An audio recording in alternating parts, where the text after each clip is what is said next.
Everybody wave. Hello. Okay. Y'all may be seated. All right. So most of y'all know that wakeboarding is something that I get to teach at Pine Cove every summer. So today I'm just going to give y'all some history about wakeboarding and how to get up and how to ride and stuff like that. So the history is it started in like the mid to late 80s when people would just grab a surfboard and surf behind a boat holding like a long tow rope.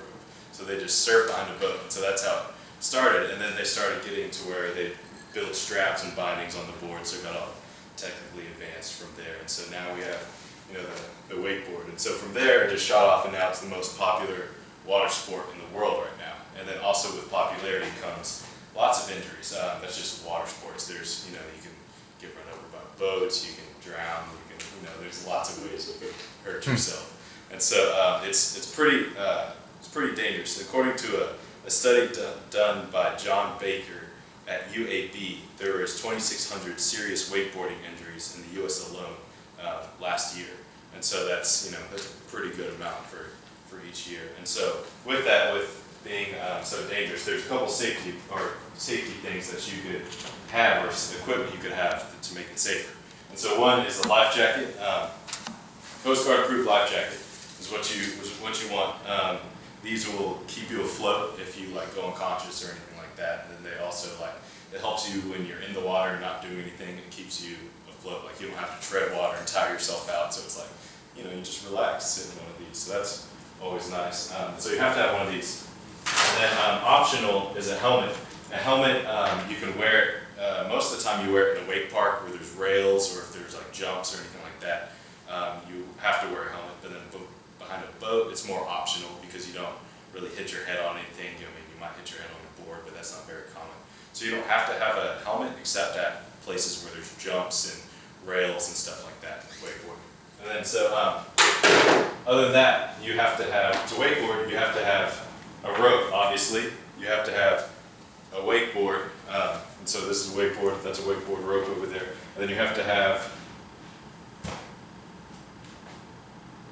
a boat. It doesn't have to be a wakeboard boat, but it can be any type of boat, as long as it gets you up, can tow you at 20 miles per hour. And so then you have to have a driver too. And so once you're there, the stance to get up kind of looks like this in the water. And so you want the board perpendicular to the boat. So if this guy, the boat's that direction, the board's perpendicular in the water, facing towards the boat. His knees are bent, his back is straight, his arms are extended, holding the rope. And whenever the boat starts to go, he wants to tilt his toes towards the boat. And you'll see the board right about here playing up on top of the water. And he's not pulling in, he's not pushing out, he's not doing anything. He's just holding that position. And when you see it, when I play this in a second, you'll see him just hold that position and just come up on top of the water like it's nothing. A lot of beginners try to pull the rope in or push out or try to maneuver themselves on top of the water, and they just fall. And so first thing to know is just hold the position. And so the position is back straight, hips back, knees bent, and then the board tilted towards the boat. So here we go. I'll show you a quick look. So look, that's all he has to do. And he's up. So he's riding. So that's there's nothing to it. And so then once you're up, all you have to do is turn. Most people are left foot forward and right foot is back.